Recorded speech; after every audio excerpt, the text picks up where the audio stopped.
दोस्तों फिर से स्वागत है आपको हमारा चैनल करियर सक्सेस में।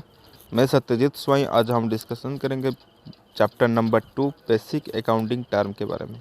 पिछले क्लास में हम डिस्कशन किए थे मीनिंग एंड ऑब्जेक्टिव के बारे में, ऑब्जेक्टिव ऑफ अकाउंटिंग के बारे में। चैप्टर नंबर 1 था और आज हम डिस्कशन करेंगे बेसिक अकाउंटिंग टर्म के बारे में, चैप्टर नंबर 2।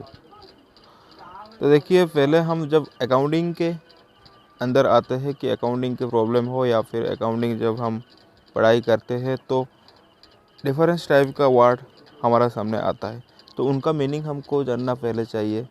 बिजनेस ट्रांजैक्शन हो, एक्सपेंसेस हो, एक्सपेंडिचर हो, एसेट हो, इसका मतलब क्या है। अगर हमको इसका मतलब अच्छे तरफ से मालूम नहीं होता है तो हमको अकाउंटिंग प्रॉब्लम को अंडरस्टैंडिंग करने में प्रॉब्लम होता है। तो पहले हम सबको इसका मतलब जानना चाहिए। तो आज मैं डिस्कशन करूँगा तकरीबन 30 अकाउंटिंग टर्म के बारे में। तो पहले हम आएंगे business transaction. A business transaction is an economic activities that can be measure in terms of money and which effect the financial position of the business entity. तो बिजनेस ट्रांजैक्शन का मतलब यह है कि बिजनेस का जो भी सब ट्रांजैक्शन होता है, गुड्स परचेज हो, गुड्स सोल्ड हो, या फिर अमाउंट रिसीव हो, अमाउंट पेड हो, ये जो भी सब ट्रांजैक्शन होता है बिजनेस का, economic activities that can be measure in terms of money में जो भी सब ट्रांजैक्शन होता है उसे हम बिजनेस ट्रांजैक्शन कहते हैं। तो सेकंड हम आएंगे event. An event is the result of transaction. Transaction का जो भी रिजल्ट होता है, साल के ख़त्म में ट्रांजैक्शन का जो रिजल्ट आता है उसे हम इवेंट कहते हैं। At the end of the year transaction का जो भी रिजल्ट आता है हम इसको इवेंट कहते हैं। इवेंट का मतलब an event is the result of transaction. Transaction का रिजल्ट को हम इवेंट कहते हैं। अगर हम जो साल के ख़त्म में हम देखा कि स्टॉक, कैश और कैपिटल, इसको हम सब इवेंट कहते हैं। स्टॉक हमारे पास कितना है, कैश हमारे पास क्या है, कैपिटल कितना इन्वेस्टमेंट हुआ था, कितना अभी इन्वेस्टमेंट करना पड़ेगा, वो जो सब रिजल्ट होता है उसे हम इवेंट कहते हैं। तो थर्ड हम आएंगे अकाउंटिंग के बारे में। अकाउंट का मतलब क्या है। Account refers to summarise record of relevant transaction of particular head at one place. Transaction को मेजर करके जो पोस्टिंग करते हैं हम, उसके हम अकाउंट कहते हैं। तो अकाउंट का दो साइड है, एक डेबिट साइड और एक क्रेडिट साइड। लेफ्ट साइड को हम डेबिट कहते हैं, क्रेडिट साइड को हम राइट साइड को हम क्रेडिट कहते हैं। डेबिट का शॉर्ट फॉर्म है DR और क्रेडिट का शॉर्ट फॉर्म CR हम समझते हैं। तो थर्ड हम आएंगे कैपिटल। कैपिटल का मतलब amount is invested by owner in the firm is known as capital. जो भी अमाउंट इन्वेस्टमेंट होता है फार्म में हो या फिर बिजनेस में हो या फिर जो हमारा कंपनी में हो, जो भी अमाउंट प्रोपाइटर या फिर ओनर जो भी अमाउंट इन्वेस्टमेंट करता है उसे हम कैपिटल कहते हैं। It is the amount which that help of which goods and assets are purchase in the business. ये अमाउंट में जो गुड्स और एसेट को हम सब बिजनेस का परचेज करते हैं उसे हम कैपिटल कहते हैं। अदरवाइज ओनर इक्विटी या फिर नेटवर्थ भी कहते हैं। तो कैपिटल का अकाउंटिंग इक्वेशन एक हमको याद रखना पड़ेगा। Capital plus liability is equal to asset. Capital is equal to asset minus liability. Accounting equation है, इसे हम याद रखना पड़ेगा। ये सब हम चैप्टर नंबर 6 में डिस्कशन करेंगे। तो फिर हम आएंगे drawing. The money of goods withdraw by owner from business for personal use is known as drawing. जो भी अमाउंट बिजनेस से ओनर पर्सनल यूज़ करने के लिए विड्रॉ करता है उसे हम ड्राइंग कहते हैं। सपोज फॉर एग्जांपल ओनर कुछ अमाउंट विड्रॉ किया, 5 लाख विड्रॉ किया बिजनेस से उनकी वाइफ के कार परचेज करने के लिए, वाइफ का कार परचेज करने के लिए 5000 विड्रॉ किया, उसे हम ड्राइंग कहते हैं। पर्सनल यूज़ करने के लिए जो भी अमाउंट ओनर विड्रॉ करता है उसकी बिजनेस से उसे हम ड्राइंग कहते हैं। तो 6th हम आएंगे liability. Liability are obligations are debts that an enterprise has to pay after some time in the future. Liability ये obligation है जिसे बिजनेस को फ्यूचर में पे करना पड़ता है। तो इसे हम अकाउंटिंग इक्वेशन में liability is equal to asset minus capital कहते हैं। Liability are divided on to basic part. First is internal and external liability and second current and non current liability. तो फर्स्ट हम डिस्कस करेंगे internal and external liability. Internal and external liability का दो part, internal liability and external liability. तो internal liability का मतलब क्या है? All amount which a business entity has to pay the owner known as internal liability. It includes capital and accumulated profit. Owner का जो भी अमाउंट वो पे करता है बिजनेस के लिए, इसे हम इंटरनल लाइबिलिटी कहते हैं। और external liability, all amount which a business entity has to pay the outsider are known as external liability. Business का जो अमाउंट बिजनेस को डेवलप करने के लिए जो अमाउंट आउटसाइडर से इन्वेस्ट होता है या फिर आउटसाइडर से पे हम लेती है, उसे हम एक्सटर्नल लाइबिलिटी कहते हैं। इट इंक्लूड्स क्रेडिटर हो या फिर बैंक ओवरड्राफ्ट हो एंड लॉस लोन्स एट्सेट्रा, इसे हम एक्सटर्नल लाइबिलिटी कहते हैं।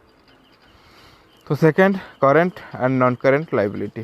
Current and non current liability. Current liability का मतलब ये है कि current liability are obligation that are payable within a period of 1 year, for example creditor and bills payable. Current liability ये वो लाइबिलिटी है जिससे हम 1 ईयर के अंदर पेमेंट करना पड़ता है।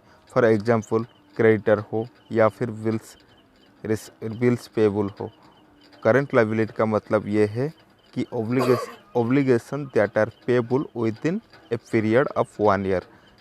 1 साल में उसे हम पेमेंट करना पड़ता है, इसका मतलब है current liability. Then non current liability का मतलब, non current liability are those obligation that are payable after a period of 1 year. जो अमाउंट हम 1 साल के बाद भी पेमेंट करते हैं उसे हम नॉन करेंट लाइबिलिटी कहते हैं। For example long term loan हो एंड डिबेंचर हो एट्सेट्रा, इसे हम नॉन करेंट लाइबिलिटी कहते हैं। तो 7th हम आएंगे asset. Resource owned by a business entity that can be expressed in terms of money and provide future economic benefit to the business entity. Assets are divided on 3 parts. First, current asset. Second, non-current asset. Third, fictitious asset. जो non current asset है उसे हम 2 part में divide करते हैं। 1 tangible asset and second intangible asset. तो पहले हम डिस्कस करेंगे करंट एसेट के बारे में।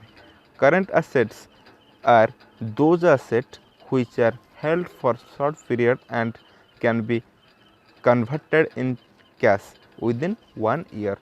दैट मीन करंट एसेट वो एसेट जो एसेट विद इन 1 ईयर के बाद कैश में कन्वर्ट होता है, उसे हम करंट एसेट कहते हैं। तो करंट एसेट का एग्जाम्पल डेप्टर हो and stock etcetera. Current asset का अदरवाइज हम short lived asset, active asset, floating asset, circulating asset is known as also short lived asset, active asset, floating asset, circulating asset. तो second, non-current asset.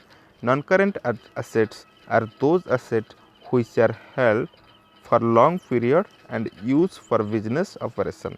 जो asset उसे हम long period के लिए रखते हैं या use for the business operation, business को चलाने के लिए जो भी asset को हम लॉन्ग पीरियड तक यूज़ करते हैं उसे हम नॉन करेंट एसेट कहते हैं।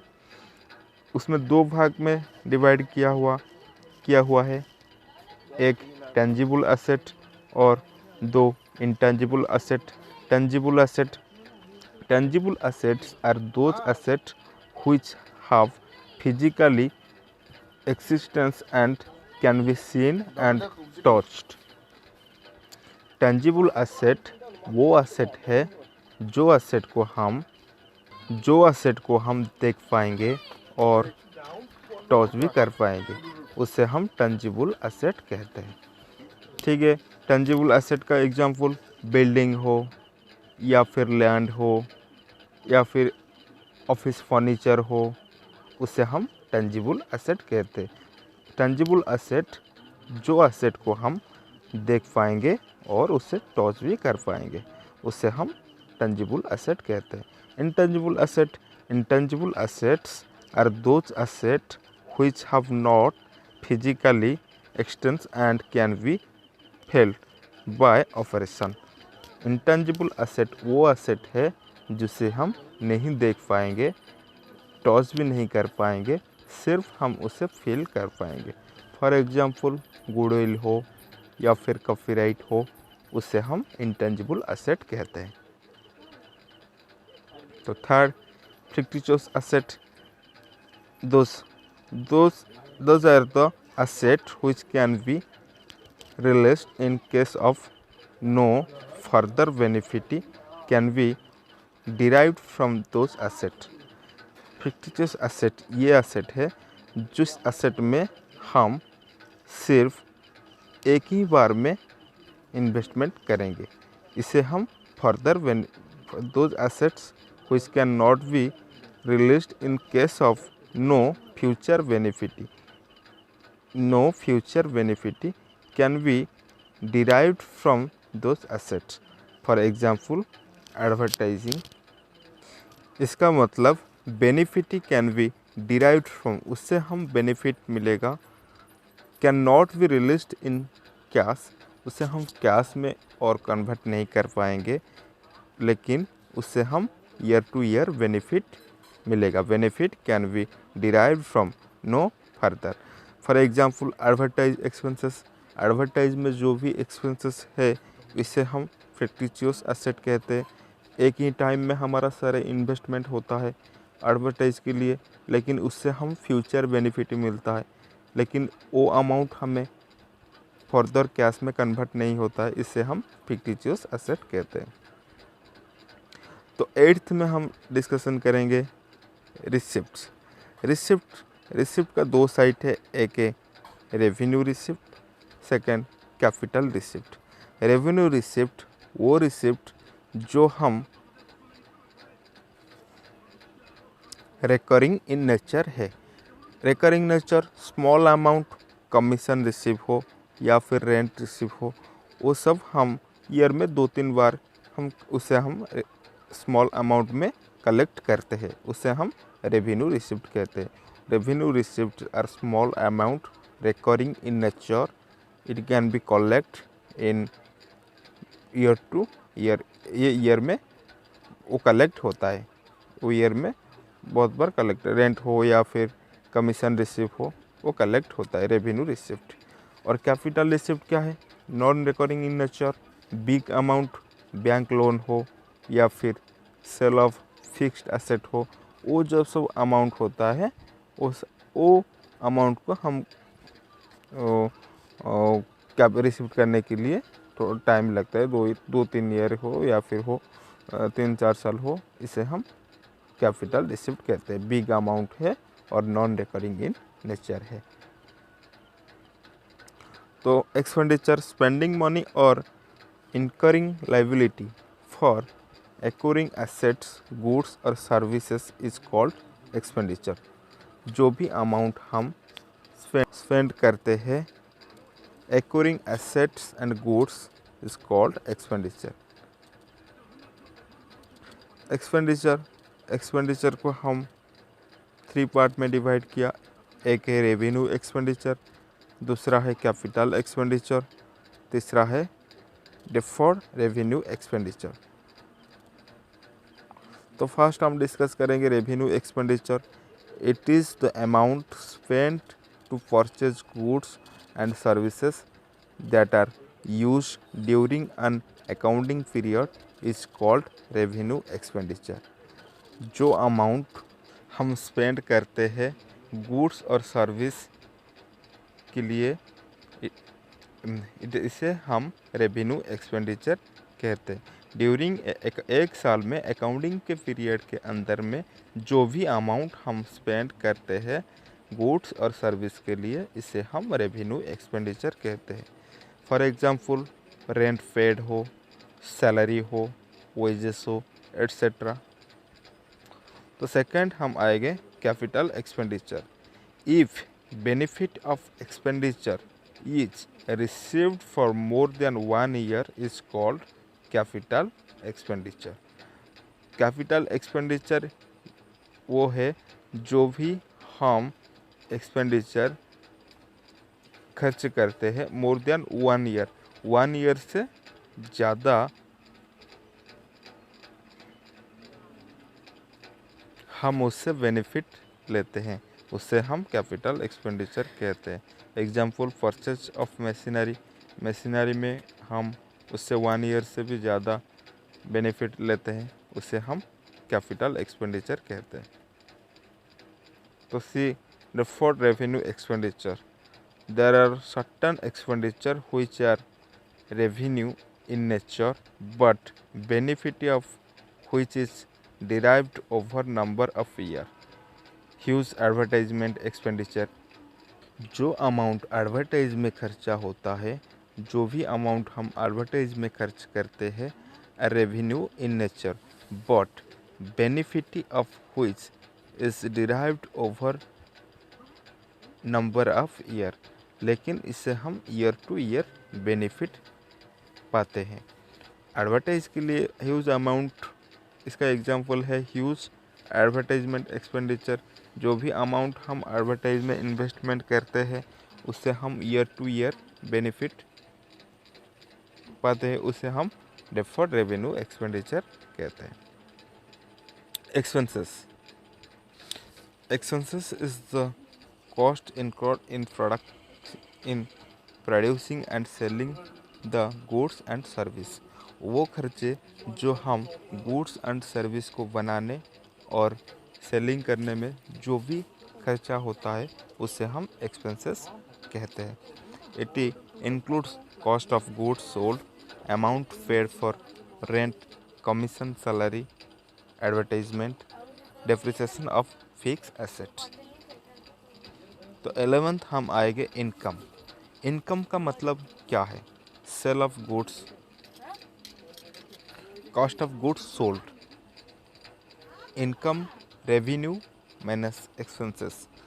सेल ऑफ गुड, गुड कितने में हम सोल्ड किया और इसको हम परचेज कितने में किए थे। Revenue minus expenditure is known as income. हम कितने अमाउंट में इसे सोल्ड किए और हम उसे कितने अमाउंट में परचेज किए थे, हम कितने अमाउंट में ख़रीद लिए थे और हम कितने अमाउंट में बेच दिया, is known as income. For example sale of goods revenue 2,50,000 में हम बेच दिया। Cost of goods sold expenses 2 lakh है। Income revenue minus expenses is known as 2,50,000 minus 2 lakh is equal to 50,000। ये हमारा इनकम है।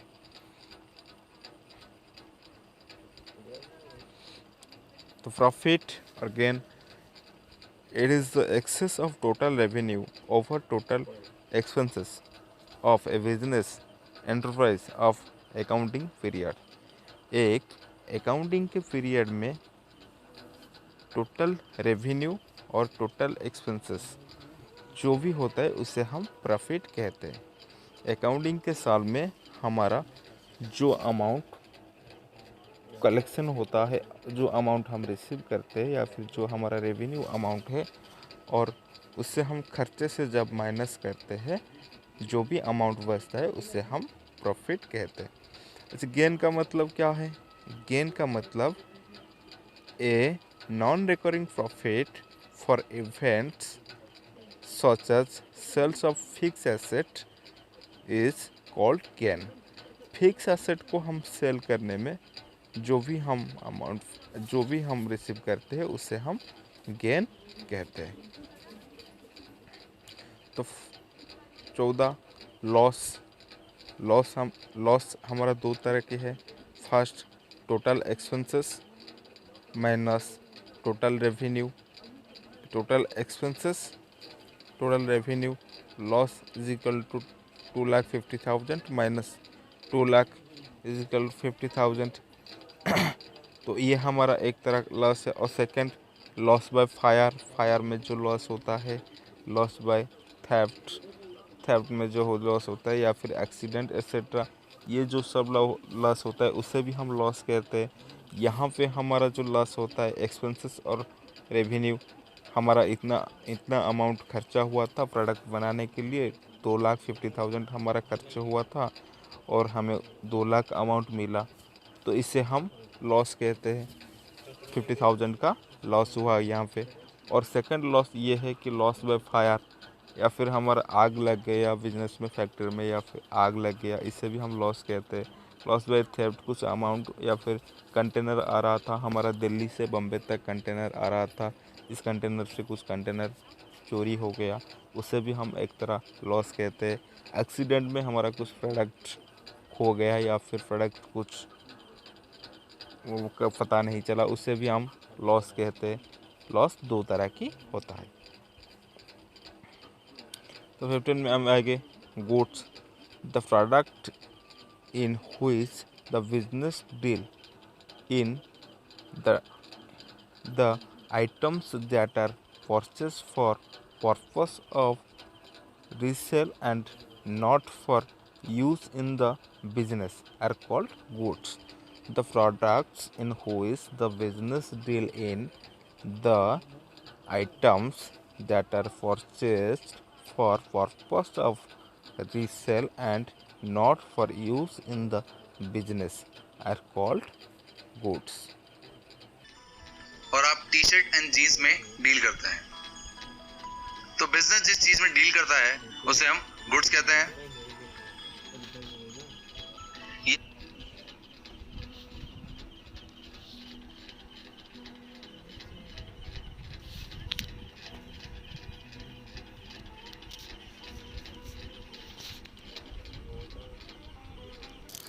फॉर एग्जाम्पल एक cloth dealer T shirt and jeans सब बेचता है, तो उसका जो टी शर्ट एंड जीन्स है उसे हम गुड्स कहते हैं। आइए हम अब जानेंगे कि गुड्स का मतलब क्या है। The product in which the business deal in the item that are purchase for purpose of resale and not for use in the business are called goods. वो प्रोडक्ट्स जो बिजनेस डीलर जो खरीदता है उसे रीसेल करने के लिए उसे बिजनेस में यूज़ नहीं करता है, उसे हम गुड्स कहते हैं। जो प्रोडक्ट एक बिजनेसमैन खरीदता है उसे रीसेल करने के लिए उससे उसका पर्सनल या फिर बिजनेस में यूज नहीं करता है, उससे हम गुड्स कहते हैं। For example T shirt and jeans are goods for cloth dealer. तो देखिए एक क्लॉथ डीलर का जो उसका जो टी शर्ट है एंड उसका जो जीन्स है उसे हम गुड्स कहते हैं। सपोज वो तो कैश में हो या फिर क्रेडिट में उसका सामान परचेज करता है। एक बिजनेसमैन एक क्लॉथ स्टोर वालों ने या फिर क्लॉथ स्टोर का जिसका बिजनेस है, वो जहाँ से उसका गुड्स परचेज करता है वो शायद कैश में और क्रेडिट में गुड्स परचेज करता है। जब वो क्रेडिट में चीज़ परचेज करता है तो उसे हम क्रेडिटर कहते हैं, उसके लिए वो क्रेडिटर है। वही सामान क्लॉथ स्टोर लेता है, क्लॉथ स्टोर वालों ने वही सामान को लेता है, उसे परचेज करता है, क्रेडिटर के पास से उसे परचेज करता है, उसे लेकर वो बेचता है बाहर में, उसे लेकर वो उसका बिजनेस में रखकर उसे लेकर वो बेचता है। तो वो जब लेकर बेचता है उसे आप सेल कहते हैं। सेल दो तरह की होता है, कैश क्रेडिट होता है और क्रेडिट सेल भी होता है। अगर क्रेडिट सेल होता है तो उसे हम डेप्टर कहते हैं। अगर वहाँ से वो क्रेडिट में परचेज करता है, कहाँ से, जो वो सामान जो जहाँ से लेता है, गुड्स अगर क्रेडिट में परचेज करता है, वो बिजनेसमैन के लिए, क्लॉथ स्टोर के लिए जहाँ से वो क्रेडिट में सामान उठाता है उसके लिए वो क्रेडिटर है। और जब अमाउंट सेल करता है, अगर वो अमाउंट को उसने क्रेडिट में सेल किया तो उसके लिए वो डेप्टर है। क्रेडिट में सेल करने के लिए डेप्टर कहते हैं, डेटर कहते हैं, और परचेज करने के लिए क्रेडिट में क्रेडिटर कहते हैं। तो चलिए हम जानेंगे डेटर का मतलब क्या है। Debtor are person and other entity to whom business has sold goods and service on credit and amount has not received yet. Debtor वो पर्सन है जो सोल्ड गुड्स एंड सर्विस बाकी में सेल किया जाता है और अमाउंट बाद में रिसीव करते हैं, उसे हम डेटर कहते हैं। वो सामान बेच दिया था, जब अगर उसमें कोई प्रॉब्लम आया, डेटर को बेच दिया था, अगर आपने एक शर्ट खरीद लिया था, अगर इस शर्ट में कुछ प्रॉब्लम आया तो उसको उस शर्ट को लेकर आप क्लॉथ स्टोर को दे दिया, तो वो क्लॉथ स्टोर के लिए ये सेल्स रिटर्न है, उससे वो 20th टर्म है सेल्स रिटर्न। और जब भी इसको लेकर वो जहाँ से क्लॉथ स्टोर के जो होलसेलर के पास से लिया था उससे अगर वो जाकर रिटर्न करता है, उससे हम परचेज रिटर्न कहते हैं। देखिए यहाँ पे 20 और 21 टर्म्स हमको तो पता चल गया। जब भी डेप्टर चीज़ों में कोई कमियां है या फिर जो कमिटमेंट करके क्लॉथ स्टोर ने उसको भेजा था उसमें कोई प्रॉब्लम है, उसमें कोई दिक्कत है, इसी कारण के वजह अगर वो चीज़ को वो रिटर्न कर दिया, जो ख़रीद लिया था डेटर उसे रिटर्न कर दिया, तो उससे हम सेल्स रिटर्न कहते हैं। तो जब भी वो रिटर्न करेगा तो बिजनेसमैन इसको तो क्लॉथ स्टोर तो उसको नहीं रखेगा ना, जो क्लॉथ स्टोर का जो ओनर है उससे तो नहीं रखेगा, उसे रख कर वो क्या करेगा, वो जहाँ से ख़रीद लिया था वो उसको रिटर्न करेगा। जो होलसेलर से वो ख़रीद लिया था, जहाँ से गुड परचेज किया था, वो उससे तो रिटर्न करेगा, उससे हम परचेज रिटर्न कहते हैं। यहाँ पे समझ में आ गया आपको। स्टॉक का मतलब क्या है। The term stock includes the value of those goods which are purchased for reselling and which are lying unsold at the end of accounting period. Stock वो है जो goods which are purchased for selling, उससे हम purchase करते selling करने के लिए which are laying unsold at the end of the year, लेकिन वो सेलिंग नहीं हुआ है, एंड ईयर के ख़त्म होने के बाद भी वो हमारे पास है, हमारा उससे हम अकाउंटिंग ईयर के ख़त्म होने के बाद भी वो हमारे पास जो परचेज हुआ था गुड्स, वो हम स्टोर हाउस में या फिर वेयरहाउस में है, उससे हम स्टॉक कहते हैं। अच्छा ठीक है, और एक बात, ओपनिंग स्टॉक और क्लोजिंग स्टॉक। ओपनिंग स्टॉक हम किससे कहेंगे और क्लोजिंग स्टॉक हम किससे कहेंगे। 2016 या फिर 17 में अप्रैल को जो हम परचेज किए थे, सपोज़ हम गुड्स परचेज किए थे 2 लाख का, 30 मार्च तक हमारा 20,000 गुड्स है, सेल कर दिया, 180 लाख का हम सेल कर दिया, लेकिन 31 मार्च तक हमारा पास 20,000 क्लोजिंग स्टॉक है, उसे हम क्लोजिंग स्टॉक कहते हैं।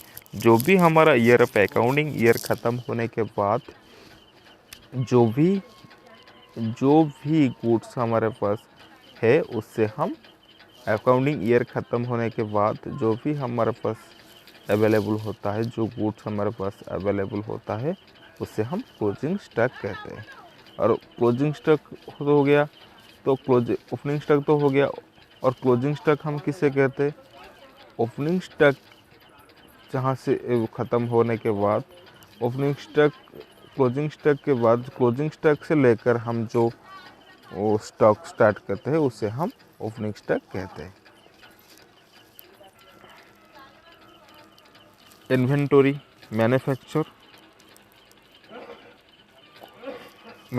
Concern, raw material, work in progress, finance goods, stock in trade, उसे हम इन्वेंटरी कहते हैं। तो इन्वेंटरी कॉटन, अगर इन्वेंटरी मैन्युफैक्चर कॉर्नर के जो क्लॉथ मिल में जो भी हमारा कॉटन पॉलिस्टिक है उसे हम रॉ मटेरियल कहते हैं। वर्क इन प्रोग्रेस, वर्क कितने तक प्रोग्रेस हुआ, 50% या फिर 60% गुड्स, उसे हम वर्क इन प्रोग्रेस कहते हैं। फाइनेंस गुड्स, कंप्लीट गुड्स हम कहते हैं। Stock in trade, purchase of reselling goods in the shop, उसे हम इन्वेंटरी कहते हैं। Thank you watching in my video.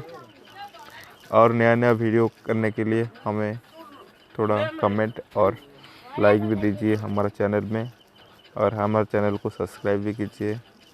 नमस्कार।